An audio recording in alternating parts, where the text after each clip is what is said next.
Great. So welcome to another episode of Breakthrough, a Dale Carnegie podcast. I am Neville Delucia, co-host with my colleague Faith Wright, and we have the absolute delight and pleasure to host Scott Kelly in today's session. I'm excited to have you here, Scott, because I know that you started your corporate life at IBM Global Services and spent some time with KeySource Bank. But really, as the Director of Entrepreneurship at Campbell University, you work with a lot of young adults, a lot of people starting their careers as entrepreneurs. And that's really one of the key target markets for us here with this Breakthrough podcast. So we'd love to just hear from you, if you wouldn't mind, just starting off with your story. How did you get into this and want to influence these future entrepreneurs? So please do share with us if you would. I appreciate this, Neville. Appreciate the opportunity. I love talking about this. I eat, sleep, drink entrepreneurial thinking. And a lot of our students are beginning to tell us the same thing about the desire to launch their own venture. And that sometimes takes many different forms. I mean, most students that graduate from college don't launch a business immediately, but they have side hustles and things turn into real ventures. So there's definitely a desire for young people to be charting their own course, and even within organizations. So we promote entrepreneurial thinking with the idea that it's not necessarily everybody's going to start their own venture, but this mindset of thinking like an owner, thinking like you, Neville. If you're the owner, if you are the leader of this organization, how do you think? And so my career has manifested this concept. I was at KeySource Bank in downtown Durham in 2009, and I knew I wasn't going to be a banker forever. I was doing investment banking, mergers and acquisitions, and it's really a roller coaster game. You're trying to sell. But when I was in downtown Durham, I got to know a lot of business owners and really loved the startup scene, was immersed with all these innovators and big thinkers, and really just wanted to expose teenagers to this environment. And that's really was the driving force behind creating a program that would immerse students in local business communities and increasing starting their professional network early. And really, so that was one direction. And so that was really a side hustle as I was working at a bank, right? And so the other side hustle that really pointed me a different direction to my day job. And like you said, my day job is I lead entrepreneurship at Campbell, and how that really started. This university entrepreneurship was a result of entrepreneurship. So the crossroads, or the one event that I planned, was called Startup Madness. And I'm a big basketball fan, love this environment of Duke, UNC, NC State. I grew up in Kentucky, so there's basketball in my blood. Wow. And startups. So you marry startups and basketball, and what do you launch? You launch a startup competition during March, and you call it Startup Madness. Love it. So 2010, 2011, we did our first event in downtown Durham with Duke, UNC, NC State, and then the next year we increased to lots of different schools. So eventually we had most of the ACC schools. So you think about Virginia Tech, wow, Pittsburgh, Notre Dame, Georgia Tech, all these schools came to Durham. And really what happened, a Duke student saw what we were doing. He participated, and he went over to Duke and said, "Hey, you should bring Scott on board. He can help us with entrepreneurship." And so I did that on a small contract basis, but then, that led to Elon. And so I launched Elon in San Francisco and spent a lot of time in San Francisco with students, and did that for a few years. And then this is my 6th year at Campbell. Wow. And so, but I attribute all that, all those experiences to that one event, one little bitty entrepreneurial venture of an event that just started to meet people. And that really started the journey of university entrepreneurship. Well, that's a breakthrough moment right there. It sounds like, okay, Scott. Well, I mean, you're right. As an entrepreneur, I want entrepreneur-minded individuals because they think differently. They are aware of the value of investing, but also understand the managing costs. They take appropriate risks, hopefully calculated ones. But one of the concerns too as an owner is I don't want people to have too many side hustles. I want to focus on the business that I'm employing them in, right? I want them to drive that. So if you think about this entrepreneurial spirit, how does a business leader create that environment so that he can retain the entrepreneur with a side hustle in his business, but also keep them motivated and stimulated to also contribute to the vision of me building a business? Because I want these entrepreneurial minded people in that company. What advice would you give me as an entrepreneur looking to recruit these talented people? We have great leadership at Campbell. My boss, if you will, at Campbell, he's the dean. And I feel like he trusts me, and we communicate a lot, and he really sets the vision and helps me see, okay, this is where we're going. And then allows me to brainstorm. Right now I have on my whiteboard in my office kind of our strategy. And that was the result of, he sent me a very long email with his vision and then expected me to articulate how we're going to accomplish that. Gotcha. And so as a leader, he has taken the time to set the vision and then trusted me enough to come up with the details of how we're going to accomplish that particular vision. So I think the walking around the office and getting out of the office, he stops by my office and has these happy collisions, just face to face. So yeah, trust and vision and leadership has been my experience. I love that. Happy collisions is right. So that's about communication, isn't it? So you're getting the directive from your boss, and that communication certainly leads to trust, and it's the ownership that you're taking. I love that drives and gets that going. So if you think about these people that are going out and wanting to get into the workspace, and they want to show up as their best selves when they're either interviewing or starting I must put a caveat there maybe. Sometimes I think the best sales job a person does is in the job interview. So what can we do to show up when we're starting to work so that people can see that we're the right person? What advice would you give these young entrepreneurs that are working at a startup, at an established business, or going on their own, that they show up as their best selves? Sure. If you could come to a job interview, a pitch, a face-to-face coffee meeting with your authentic stories of how you have articulate, how you've really taken to heart these characteristics that you believe in. For example, let's give an example. So what we do in our summer program, the one activity that students really enjoy is called rejection therapy. And a Duke alumni went through 100 days of rejection therapy. And so we talk a lot about rejection, and we do it actually. And so the students will set up a scenario where likely they will get rejected. So for example, they will call a pizza place to ask for a complimentary pizza.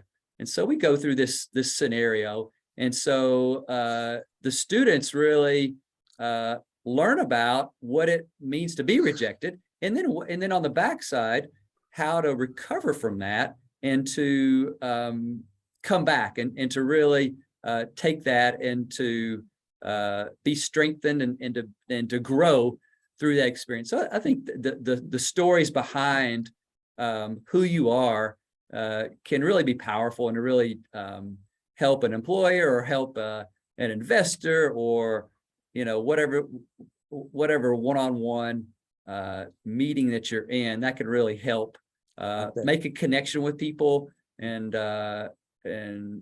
help people understand who you really are. That's an exercise that you take people through. And I think that is so more important because you are able to face rejection head on. I was wondering, what do you think is the biggest challenge that entrepreneurs face, and how do you help them overcome it, aside from the fear of rejection? Sure. So I'm convinced that our young people need to create more.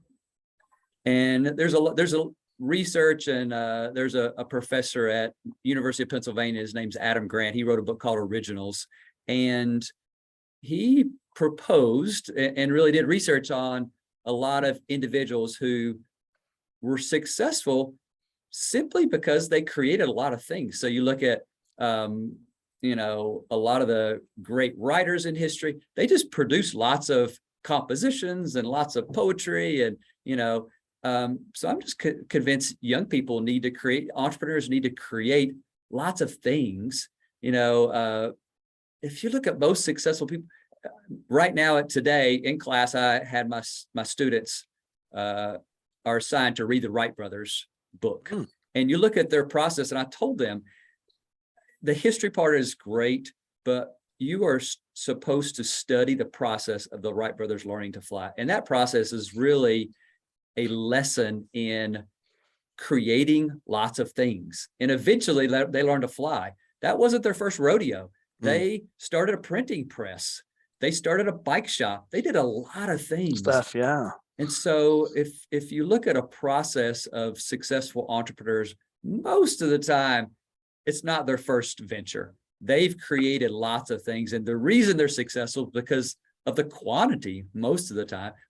Sometimes you'll get an outlier that it's their first venture and they're super successful. It's very rare. And so I'm convinced students just need to create in college, in high school, create that landscaping business, that dog walking service, that babysitting service, get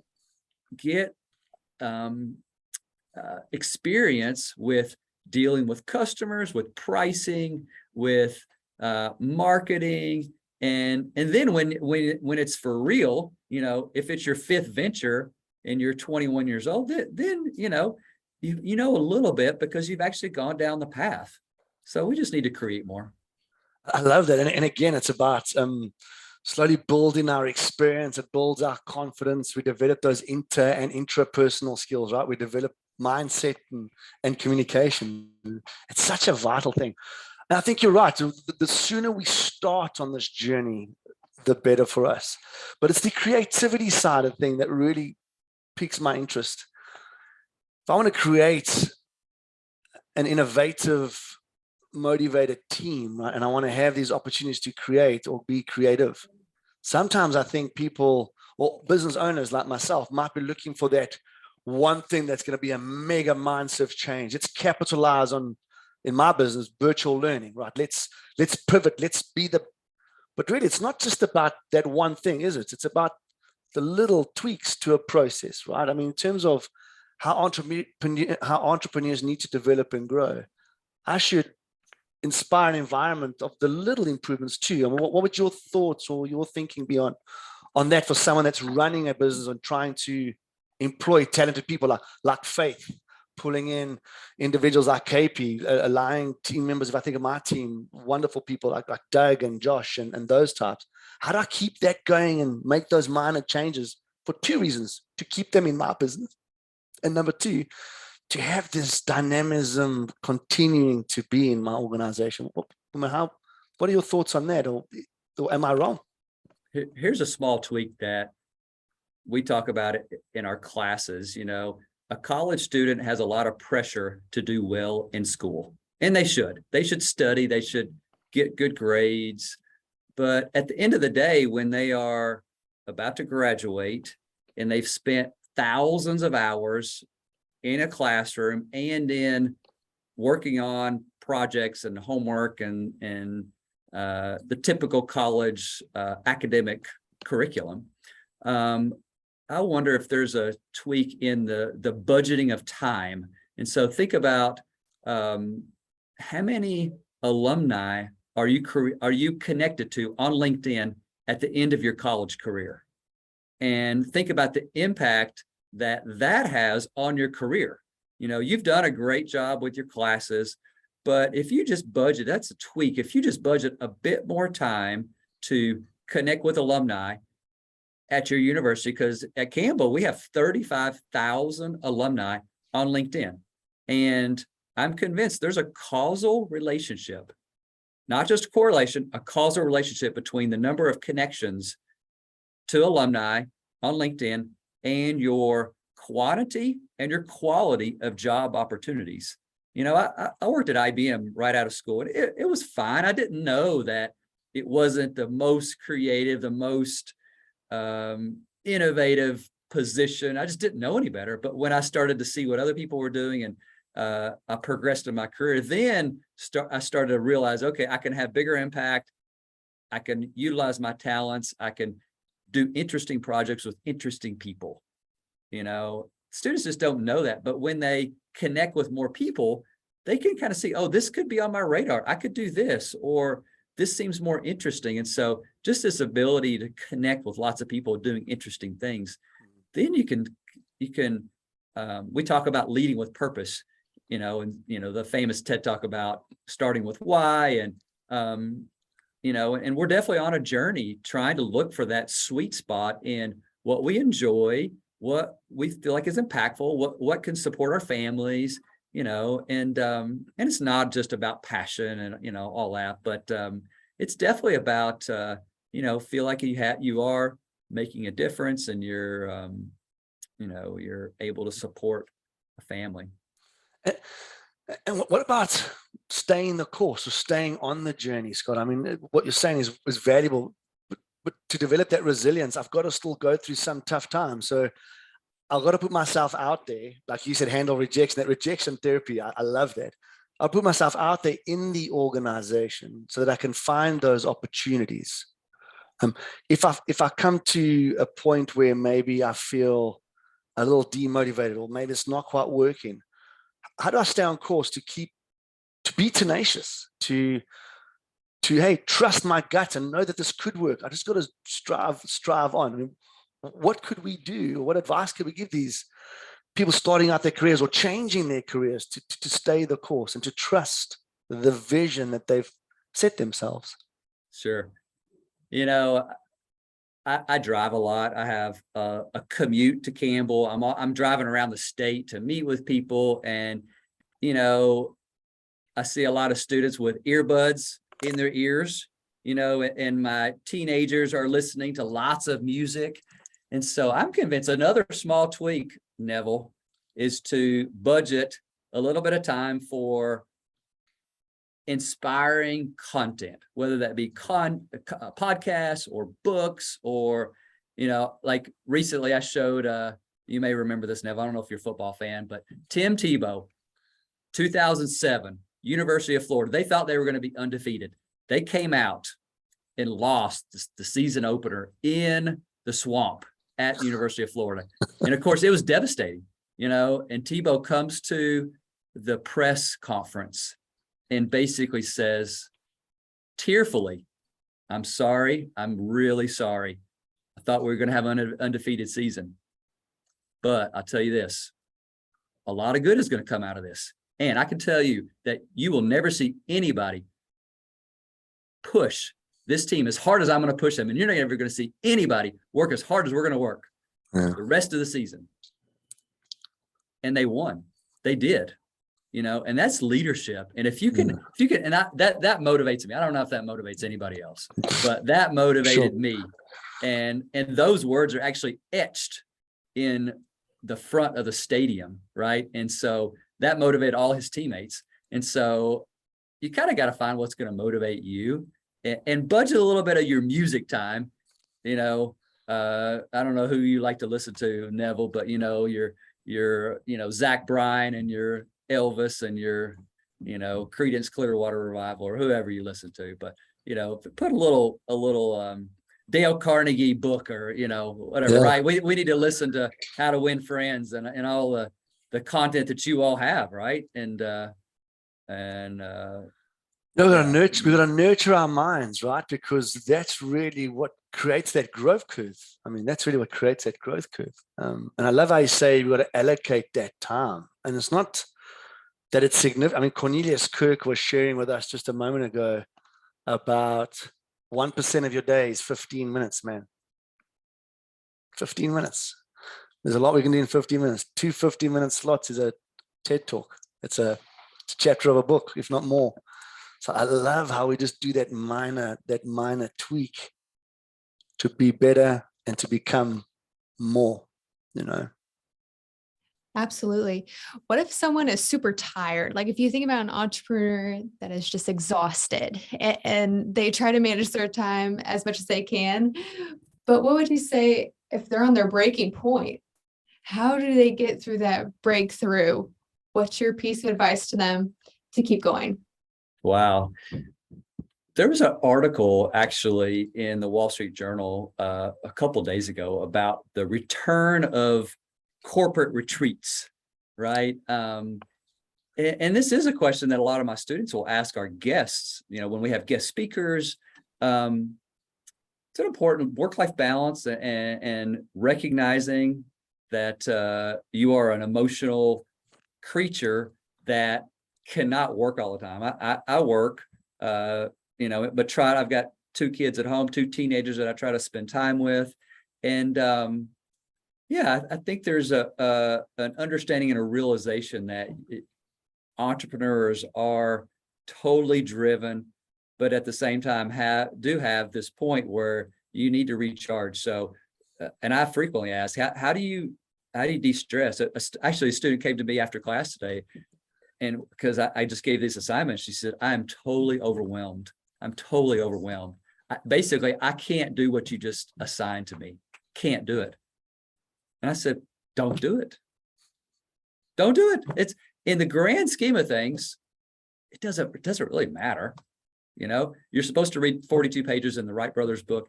If you don't do that, you know, if you're totally stressed out and just at your break point, you got at some point, you have to look at your list and say, I cannot do that. A lot of my friends have said and have emphasized, maybe what you do is not as important as what you don't do, right? And at some point, that felt funny for me to tell a student, don't do what I just told you to do.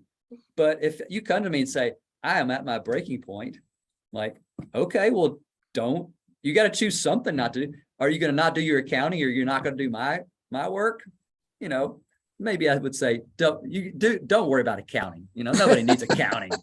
But you know, I think there is a point where you have a long list of to-dos and you have to say, what am I not going to do? Maybe that's a valuable exercise. I think it's great. I mean, I know that you enjoy the outdoors, and you know, go to the outdoors with your family and your kids and stuff. And I think that's definitely one way that's good to get that recharge. I certainly imagine that for you, making those decisions and prioritizing those things that are important for us. Whether we're a student, a business owner, or a manager, or leading a team, how do I make sure that I'm prioritizing the right things to show the organization that I'm committed to them, but to also show my family that I'm committed to them? You know, what advice would you give that individual? Well, that's great. I mean, I have frequently tried to ask my wife what she would like me to do when there are these questions. You know, you have your friends and your family that you need to communicate with. I think it's a little bit like a friend of mine who's about to take over a restaurant, and she is looking at the menu and basically saying, we need to cut the menu.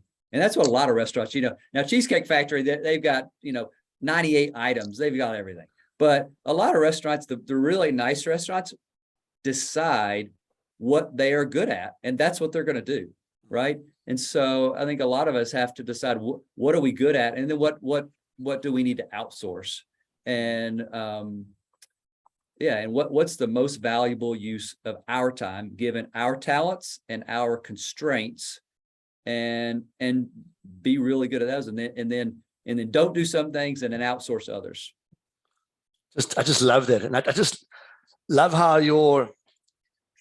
it's a well-rounded focus that you have to allow us to make the right decisions, whether we're starting in our careers or running a business. I think it's a nice perspective that you're giving here for us. And thank you, Scott. I really appreciate you sharing that. As we come to an end, I guess I really would love to know from you, what advice would you give? 2 areas of focus, if I may. Number one is that student entrepreneur that wants to go on their own right out of college, right? What advice would you give that person? And then possibly the follow-up to that would be, what advice do you give to someone that's recruiting that person? Just some insight from you. A last question, if you will. Sure. Well, Neville, and Faith, the greatest educational experience I ever had was in Oakland, California, across the across the bay. It was a startup weekend. If you're not familiar with startup weekend, you show up on Friday. A lot of community members, about 100 people show up, and you have 20 or so people pitch ideas on Friday night. And I was there because I was there with 12 Elon students, and they participated in this startup weekend. And they joined the teams. A few of them pitched things. They didn't win per se, but they did join a team, and they worked from Friday night until Sunday night. They worked a lot too. They worked into the night, Friday night, early Saturday morning, slept a few hours. Then they came back, worked all day Saturday, into the night on Saturday, and then on Sunday afternoon, they presented their prototypes and their go-to-market strategies on these products that they had worked on the weekend. And why that was the richest educational experience, I would say, is because they were surrounded by people from Facebook, people from Google, this amazing network of talented individuals. And we could not have accomplished that in our little town in North Carolina, right? We needed to be amongst, and that's, we're at Raleigh founded here, and we're amongst the epicenter of what's going on, right? And so I would say, just like Steve Blank says, who's one of the leading startup experts, get out of the building. There are no facts inside the building. So if we get out of the building and just talk to people and go to events and really and try to be helpful, so just one other experience. I mean, I was at IBM, and I was part of a resource action. I don't know if you probably haven't been a part of a resource action, Faith, yet. Hopefully you won't. This is when you get fired. Okay. And so January 2009, I was laid off, part of a resource action at IBM. And I was in Ohio, moved back to North Carolina, and had 3 kids. They like to eat 3 meals a day. I needed to feed them. So I'm trying to figure out what to do. And so I started going to lots of events, and I realized that, if I could be helpful to people, that could be a good thing. And that can deliver return on that investment. And it's because sometimes I would go to events and think, who can help me? Can Faith hire me? Can Neville hire me? But if I would say, Neville, who would be a good customer for you? And try to be helpful to people. That seemed to work really well, and to love that, be beneficial for both of us. And then all of a sudden, Neville's calling me and saying, "Hey, I got this. I have a friend that's looking for somebody. Maybe you'd be a good fit." So to change the mindset of how people could help you and how you can help other people has definitely benefited my career. That's stunning. It's living for others, man. I just love that. It's the way to do it. Scott, I really appreciate your time and good advice for us. And if our listeners want to know more about the projects that you're working on, and reach out to see what you're doing and possibly get involved or expand what you're doing, how could they do that? What's the best way for them to get a hold of you or reach out? Sure. Well, 2 things. So like I said, we launched an accelerator at Campbell. So we work with companies, campbell.edu. We launched a social entrepreneurship minor. So that's definitely my day job and what I'm definitely passionate with working with Campbell students, but also this summer, we have worked with many school districts across North Carolina and really to help students develop that initial professional network and to teach them professional skills. We get them in the community. Students sit in a classroom all year. And it's amazing what happens when they walk around a community for 4 days and they meet 5 companies and they develop professional skills, and they eat at restaurants. That this is summer and students like to eat, teenagers especially. And so we immerse them in the community and try to help them see different paths that can be taken. We introduce them to business owners. So, I grew up, my dad was an insurance agent and I thought I was going to be an insurance agent. And Faith, I would have been a pretty good insurance agent. Thank goodness I didn't do that. Oh my goodness. My brother-in-law is an insurance agent, so I can say that. But, just because I didn't know any better, right? I had never met any entrepreneurs, per se, or university faculty members that teach entrepreneurship. So we are all about exposing students to the community and immersing them into that initial professional network. And that is Startup High. That's the name of that program. We typically work with the CTE directors in school districts. So startuphigh.com is where you could learn more about that. Love that. And for those that are listening to our podcast, we would love for you just to, if you haven't subscribed to us, please do subscribe. We've got more of these wonderful insights that we're sharing, and we're excited to grow and add more value to the communities that we are serving. So thank you, Scott. Thanks, Faith. This was a pleasure. You all made this so easy. Appreciate your time. Appreciate your work. Thank you, sir. Take care, everyone. Thanks.